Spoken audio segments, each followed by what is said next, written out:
Today, Deng Fu invites you to delve deeper into the Dhammapada, the ninth verse from the Buddhist scriptures on the YouTube channel TN Thai in USA. Whoever unstainless, without self-control and truthfulness, should don the yellow robe is not worthy of it. Dear friends on the path, this verse is a deep call to the heart of those who seek the way. It is not just about the robe. It is about the heart that wears it. It is about the conduct that must match the outer form. It is about the truthfulness that must shine from within like a lamp lighting the path of others. The yellow robe, in the time of the Buddha, was not a decoration. It was a symbol of renunciation, humility, and commitment to live by the Dhamma. To wear the robe was to say, I no longer chase the world. I now walk the path that frees me from it. But what happens, dear friends, when someone puts on the robe without purifying the heart? What happens when someone pretends to renounce, but inside still clings, still craves, still deceives? The robe, though bright in color, becomes dull in meaning. The Buddha says, such a one is not worthy of it. The robe is not magic. It cannot cleanse a mind full of deceit. It cannot silence a heart burning with lust. It cannot replace the effort, the mindfulness, the discipline that one must cultivate within. Let us reflect deeply on this. Truthfulness is the foundation of the Dhamma. A truthful heart is a vessel that can hold the nectar of wisdom. Without truthfulness, our practice is built on sand, not on rock. Self-control is the protection of the mind. Just as a dam holds back a river to prevent flood, self-control holds back unwholesome impulses to preserve inner peace. Without self-control, we are swept away by anger, greed, and delusion. Stainlessness is purity of intention, purity of speech, purity of action. It means we examine ourselves deeply, and we do not hide behind the mask of virtue. We do not wear the robe to gain respect, or offerings, or comfort. The Buddha saw the danger in outward show without inward transformation.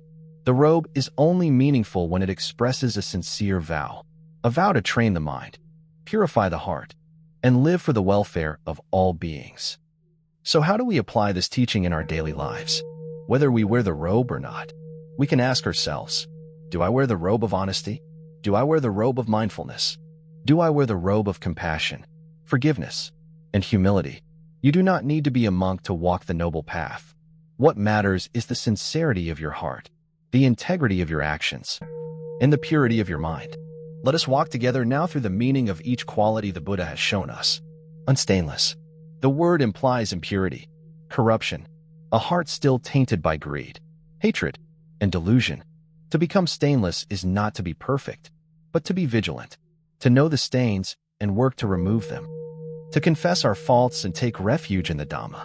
Without self-control, one who lacks discipline, acts without restraint, chases every impulse, and never stops to reflect.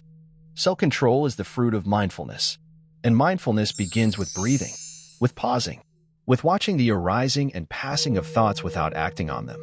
And without truthfulness, what is left? A mask, a shell, a hollow form.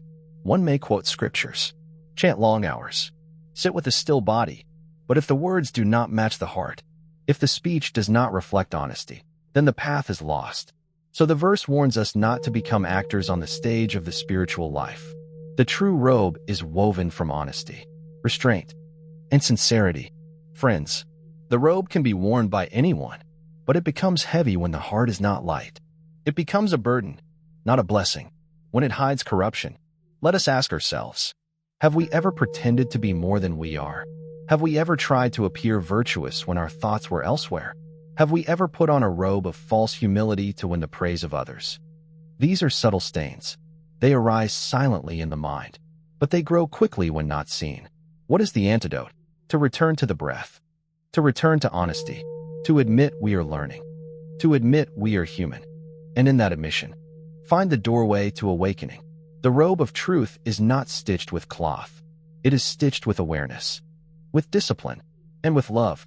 We must remember, the robe the Buddha speaks of is also symbolic. It stands for the spiritual path itself. If we step on the path without preparing the mind, the path will not bear fruit. It is like planting a seed in dry soil. Without water, it will not grow. Water your practice with truthfulness. Nourish your heart with discipline, and purify your mind with mindfulness. Then you become worthy, not in the eyes of others, but in the eyes of the Dhamma. Friends, this verse is not a judgment. It is a mirror, a reminder to keep looking inward. When we sit in meditation, what arises? Do we see pride? Do we see impatience? These are our robes to clean. When we speak to others, do our words come from love or from wanting to be right? These are our robes to adjust. The Dhamma is gentle, but it is also sharp, like a sword that cuts away illusion. The robe becomes bright, not through washing, but through humility, through service, through silent practice in the heart of daily life.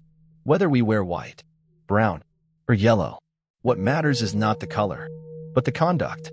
The Buddha lived simply, ate little, spoke wisely, and guided many, yet he never imposed robes. He only offered the path. To be worthy of the robe is to be devoted to the practice. Dear friends, let us now look again at the verse. Whoever, unstainless, without self-control and truthfulness, should don the yellow robe, is not worthy of it. This verse invites us not just to look at others, but to look at ourselves. Do we live what we speak? Do we walk what we teach? Do we embody the peace we seek? Let us make our lives the robe.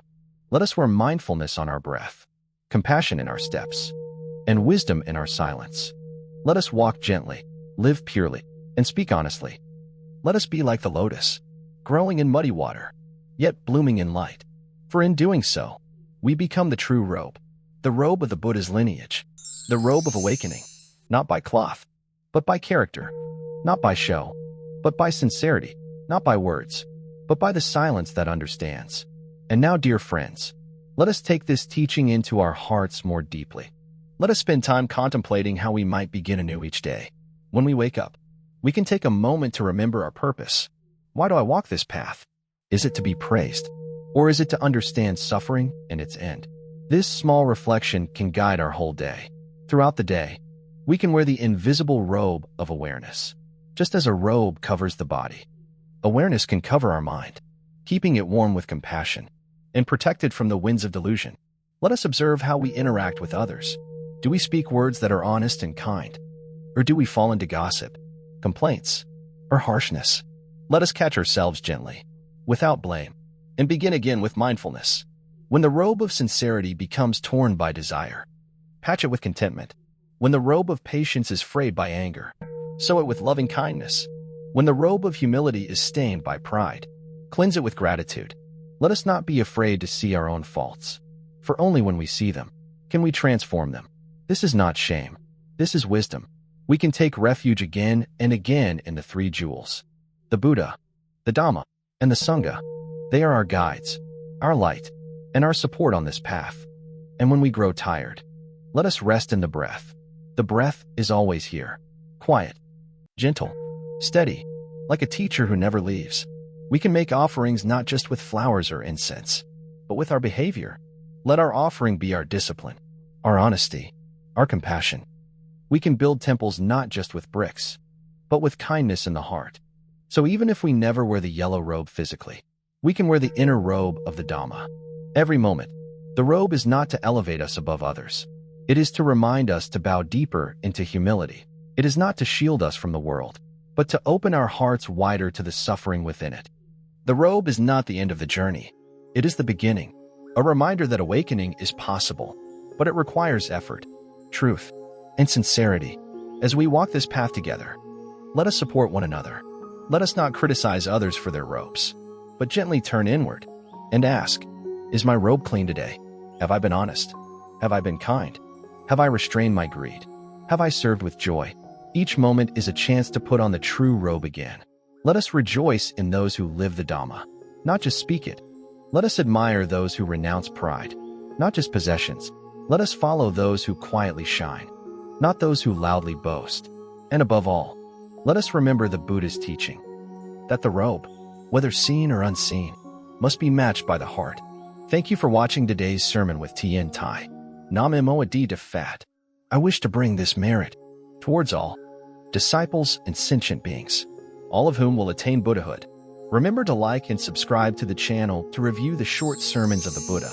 Thank you for listening to the Dharma.